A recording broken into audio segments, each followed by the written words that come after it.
स्वागत है आप सबका इस असाइनमेंट में, जहां मैं आपका पूरा प्रोफेशनल डेवलपमेंट प्लान बनाने में आपकी मदद करना चाहता हूं। एरो मॉडल पे बेस्ड ये प्लान बड़े शक्तिशाली प्रश्न हैं जिनके माध्यम से आप अपना पूरा business, entrepreneurial, professional leadership development plan बनाएंगे। इसमें 5 हिस्से हैं। ARROW। A stands for aim, R stands for reality, second R stands for reflection, option और वे फॉरवर्ड। पूरा एरो मॉडल 3 प्रश्नों पे बेस्ड है। अभी कहाँ है, आपको जाना कहाँ है और आप कैसे जाओगे। सो अभी कहाँ है का मतलब क्या हुआ, रियलिटी क्या है। जाना कहाँ है मतलब एम क्या है। कैसे जाओगे मतलब थोड़ा रिफ्लेक्ट करो, सारी ऑप्शंस को ढूंढो, और फिर वे फॉरवर्ड मतलब फाइनल एक्शन प्लान, आपके एक्शनेबल्स क्या है। एरो मॉडल में 2 हिस्सों में मैं आपको ये असाइनमेंट देने वाला हूं। डिटेल में आपको करना होगा, पहले आप एम संबंधित सारे क्वेश्चंस के आंसर देंगे, उसके बाद करंट रियलिटी संबंधित, यानी कि एरो का आर, रियलिटी संबंधित सारे क्वेश्चंस का आंसर देंगे। आपको जाना कहां है पूरा एम बनाएंगे, लेकिन अभी किधर है आप इस समय, उस रियलिटी को भी एस्टैब्लिश करेंगे। देखिए, पहला प्रश्न शुरू करने से पहले नॉर्मली मैं अपने आप से कोई भी चीज सफलतापूर्वक पूरी करने से पहले अपने आप से 2 प्रश्न करता हूं। मेरी इंडस्ट्री में नंबर 1 कौन है। दूसरा प्रश्न, मैं उससे अच्छा कैसे बनूं। मेरी इंडस्ट्री में नंबर 1 कौन है, दूसरा प्रश्न, मैं उससे अच्छा कैसे कर सकता हूं। सो आपकी लाइफ के अंदर एक एस्पिरेशन होना चाहिए, आप किसके जैसा बनना चाहते हैं। Who do you envision yourself as becoming, and write down 3 specific qualities you'd like to learn from him. किसके जैसा बनना चाहते हैं या किससे ज्यादा अच्छा बनना चाहते हैं, और उसकी कौन सी 3 क्वालिटी से आप प्रभावित हैं। पहले प्रश्न से शुरू करते हैं। थिंकिंग क्वेश्चन है, ये आपको इंस्पायर करता है कि आप सोचना शुरू करें। और अगले प्रश्न में मैं चाहता हूं I will do what by when. अपना शॉर्ट टर्म और लॉन्ग टर्म स्पेसिफिक गोल लिखें। इसको बोलते हैं स्मार्ट। आपका गोल स्पेसिफिक होना चाहिए, मेजरेबल होना चाहिए, अचीवेबल होना चाहिए, रेलेवेंट होना चाहिए और टाइम बाउंड होना चाहिए। स्पेसिफिक गोल लिखिए। कई बार लोग कहते हैं मैं पैसा कमाना चाहता हूं। पैसा कमाना चाहता है, लो 50 पैसा ले, कमा लिया तूने 50 पैसा। ऐसा नहीं होता। स्पेसिफिक गोल, स्पेसिफिक होगा, मेजरेबल होगा, ऐसा हो जो अचीवेबल हो। ऐसा ना हो कि आप बोले मैं परसों तक ताजमहल खरीद लूंगा, थोड़ा अचीवेबल नहीं है। और अगला है कि गोल रेलेवेंट भी होना चाहिए, एथिकल गोल होना चाहिए। ऐसा नहीं गोल हो जिसमें हत्या करनी पड़े, किसी को दुख पहुंचाना पड़े। रेलेवेंट होना चाहिए, एथिकल होना चाहिए, और समय दे दें उसको, आप टाइम बाउंड कर लें। I will do what by when, responsibility के साथ में अपना शॉर्ट टर्म और लॉन्ग टर्म दोनों गोल लिखना शुरू करें। मेरा अगला प्रश्न मेरे पिछले प्रश्न के आपके दिए हुए उत्तर में से निकल के आता है। जो आपने गोल और समय निर्धारित किया, जो आपने दिशा निर्धारित करी है, उसके लिए रास्ते में आने वाले लैंडमार्क्स कैसे होंगे। जैसे आप दूर हाईवे पे जर्नी के लिए निकलते हैं, आपको पता है आपको 500 किलोमीटर जाना है, लेकिन रास्ते में माइलस्टोन्स आते हैं जिसको हिंदी में कहते हैं एक मील का पत्थर। और मील का पत्थर मतलब आपको पता लगता है कि आप 50 किलोमीटर पार करते जा रहे हैं। आपको समझ में आता है आप अपने गंतव्य स्थान के नजदीक पहुंचते चले जा रहे हैं। तो जैसे हाईवे पे मील का पत्थर होता है, ऐसे ही आपके गोल स्टेटमेंट का भी एक रास्ते का मेजरमेंट होना चाहिए कि रास्ते में कब कब पता लगेगा कितना कितना आपका गोल अचीव हो गया, आपका मील का पत्थर क्या रहेगा। इससे यह भी पता लगता है कि आप सही दिशा में चल रहे हैं और आपने अपने एम को, अपने गोल स्टेटमेंट को पकड़ा हुआ है, आप नजदीक आते जा रहे हैं।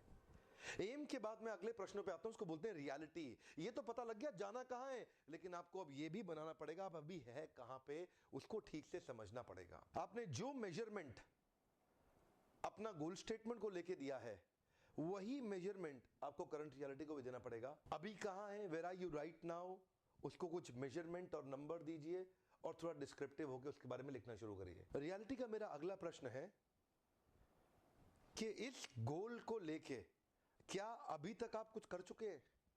What actions have you taken till now? थोड़ा 3-4 लाइन मैं चाहता हूं, जरा इसको पेपर पे ले आइए। आपके ध्यान में तो होगा, लेकिन पेपर पे ले आइए, अभी तक आप क्या क्या कर चुके हैं। अच्छा, अगले प्रश्न में मैं ये पूछना चाहता हूं, अभी तक ये गोल अचीव क्यों नहीं कर पाए आप। What were you missing till now? What was that 1, 2 or 3 things that you were missing? So the question is, why haven't you achieved this goal already? What were you missing? यहां लिखिए 3 चीजें जो अभी तक आप मिस कर रहे थे। वो क्या 3 चीजें थी जिनको आप अभी मिस कर रहे हो। अगर ये 3 चीजें होंगी तो आप जल्दी अचीव कर पाओगे। अच्छा, अगला मेरा प्रश्न है स्केलर क्वेश्चन। अपने आप को रेटिंग दीजिए ऑन स्केल ऑफ 1 to 10। अभी क्या समझते हैं आप किधर हैं। 10 मतलब आप बहुत आगे पहुंच चुके हैं, परफेक्शन पे आ गए। 1 मतलब अभी आप शुरू भी नहीं कर पाए हैं। अपने आप को जरा रेटिंग दीजिए, आप हैं कहां पे इस समय, अभी तक आप कहां हैं अपने उस गोल के संदर्भ में, उस गोल के रेफरेंस में जो आपने पिछले प्रश्न में एम के अंदर लिखा था, तो वो बताएं अभी आप हैं कहां पे। तो बताने का अर्थ है एक्चुअली रेटिंग देना। अगर आप बिल्कुल आगे नहीं है, बहुत ही पीछे, एकदम बहुत थोड़ा सा काम कर पाए, तो अपने आप को 1, 2 या 3 नंबर दे दें। अगर आप परफेक्शन के नजदीक पहुंच गए, 9 और 10 नंबर दे दें। कहीं अगर बीच में है तो आप कुछ और सेलेक्ट कर सकते हैं, क्या नंबर देंगे। करंट रियलिटी को और अच्छे से समझने में कोई 2-3 लोगों के नाम मैं चाहता हूं आप लिख दें जो इस प्रकार का गोल अचीव कर चुके हैं। थोड़ा उनके बारे में सोचेंगे, उनका नाम लिखेंगे, तो उससे भी आपका इंस्पिरेशन लेवल बढ़ेगा। अब मैं चाहता हूं आप अपना डीलो बनाएं। डीलो होता है day in life of, DILO, DILO, day in life of. इसका अर्थ हुआ अपना एक एवरेज शेड्यूल लिखे। नॉर्मली रोज आप सुबह से शाम तक करते क्या है, अपने एक एवरेज दिन का शेड्यूल लिख डालें सामने, और उसके बाद लिखें और सर्कल कर लें क्या क्या चीजें ऐसी हैं जो आपको नहीं करनी चाहिए थी, आप गलती कर रहे हैं, जिसके कारण आपकी प्रोडक्टिविटी नीचे आ गई है। इसको बोलते हैं DILO, a day in life of. Average day कैसा चलता है आपके जीवन में। कुछ लोग होते हैं ना, उनका एवरेज डे क्या होता है, सुबह उठते ही टॉयलेट जाना, ब्रश करना, नहाना धोना, सीधा खाना खा के और नाश्ता करके ऑफिस पहुंच जाना, और ऑफिस भी 3-4 तरह के काम में उनको बहुत समय लगा देते हैं।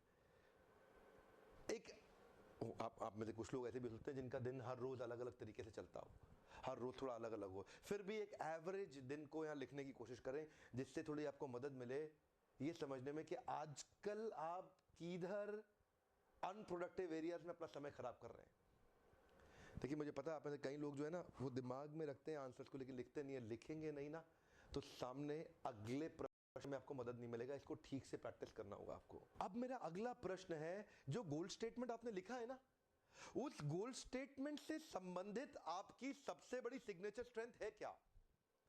कुछ आपकी आजकल गलतियां कमजोरियां तो आपने पिछले क्वेश्चन में देखी, लेकिन आपकी कुछ ताकत भी तो होगी ना, कुछ आपकी स्ट्रेंथ्स भी होंगी। हो सकता है आप उसका इस्तेमाल कर रहे हो सकता है ना कर रहे हो। तो अपनी सिग्नेचर स्ट्रेंथ को आइडेंटिफाई करें। अपनी 5 सबसे बड़ी ताकतें जो आपको मदद कर सकती हैं गोल को अचीव करने में, उनको यहां लिखें। Write down those 5 signature strengths that can contribute to help and support you to achieve those goals. इससे आपके कई छुपे हुए पोटेंशियल है ना, ये सोचने से बाहर निकल के आ जाएंगे। एक्चुअली आप हैं तो बहुत ताकतवर, पर आप अपनी ताकत को याद करके सामने लाके ठीक से उसका इस्तेमाल नहीं कर रहे। हनुमान को भी उनकी ताकत को याद दिलाने में जामवंत ने मदद करी। मैं जामवंत तो नहीं हूं, लेकिन एक ऐसा रोल निभाने का प्रयास कर रहा हूं कि आप में ताकत वास्तव में असीमित है। पहले जरा 5 लिख लें, आपकी बड़ी ताकतें हैं कौन सी। यही वो ताकतें, ये वही ताकतें होनी चाहिए जो आपके गोल में मदद करेंगी ना। तो वो 5 ताकतें जरा तुरंत 5 सिग्नेचर स्ट्रेंथ लिख लें। अच्छा, मेरा अगला प्रश्न बड़ा काम का है। Out of these 5 signature strengths that you have written, which one of them are those which you are not using at the moment. इनमें से कौन सी ऐसी ताकतें जो आप इस्तेमाल नहीं कर रहे हैं। तो अगले प्रश्न में सब 5 को नहीं लिखना, वही 1 या 2 को आपको लिख के लाना है, या 3 को लिखना है, 1, 2 या 3 को जो आप बिल्कुल इस्तेमाल नहीं कर रहे, जिनको आपने साइडलाइन कर रखा है, उनको वापस उन पे फोकस करेंगे। तो अभी जरा वो 1 या 2, 3 ताकतें जो आपके पास हैं तो सही, लेकिन आप उनका इस्तेमाल नहीं करते, जरा उनको लिख लें फटाफट से। प्रश्न सुनने में मिलते जुलते से लगते हैं ना ये, क्योंकि अगर आप, पता है मिलते जुलते क्यों लग रहे हैं, क्योंकि आपने अपने सोचने के दायरे को सीमित किया हुआ है। हर प्रश्न के बाद आप वही सोचने लग जाते हैं, इसलिए आपको लगता है उत्तर मिलते जुलते हैं। एक थोड़ा सा अलग प्रश्न और है। कई ताकतें हैं जो आपने पहचान ली हैं, लेकिन कुछ 1 या 2 ताकतें हैं जो आपको लगातार सफलता भी दे रही हैं। सबका आपने इस्तेमाल सबका नहीं किया, 1 या 2 जिसने आपको ज्यादा सफलता दी है। Question is what has contributed to your success so far, what has worked well for you so far. आज तक आपको किस ताकत ने यहां तक लेकर के आया। पिछले प्रश्न में मैंने पूछा था कौन सी ऐसी ताकतें हैं जिनको आप भुलाए बैठे हो। इस प्रश्न में ये थोड़ा फर्क प्रश्न है। ये प्रश्न है कौन सी ताकत ने आपको, चाहे छोटी सफलता मिली है, लेकिन किस ताकत से मिली है, बड़ी मिली है, किस ताकत से मिली है, तो वो भी लिख लें। इस तरह के सारे प्रश्नों से करंट रियलिटी के थिंकिंग क्वेश्चंस हैं सारे। इससे अब अभी पूरा माहौल समझ पाएंगे आपके आसपास क्या चल रहा है। अब जब आप ये सारे आंसर लिख लेंगे ना, आपके मन में काफी क्लैरिटी आ जाएगी कि आप आगे कैसे जाएंगे। मेरे अगले असाइनमेंट के अंदर मैं आपसे रिफ्लेक्शन, ऑप्शंस और वे फॉरवर्ड बनवाऊंगा। रिफ्लेक्शन और ऑप्शंस में हम स्ट्रैटेजी बिल्ड करेंगे और वे फॉरवर्ड में हम objective based action plan build कर लेंगे। यकीन मानिए ये प्रश्न बड़े साइंटिफिक हैं। इन प्रश्नों के बारे में डिटेल में उत्तर सोच के जब आप लिखेंगे ना, आपके लाइफ का प्रोफेशनल डेवलपमेंट प्लान आपको बनाना बहुत आसान हो जाएगा। ये दोनों प्रश्न थे एम और रियलिटी पे। ध्यान दीजिएगा, जीवन में आपके परिवर्तन तब तक नहीं आएगा जब तक आप एक्शन नहीं लेंगे। रीडिंग मटेरियल को पढ़ के बहुत ध्यान से इस पूरे असाइनमेंट को प्रैक्टिस करिए। असाइनमेंट को प्रैक्टिस करने के लिए, हमारे साथ जुड़े रहने के लिए आपका दोबारा धन्यवाद।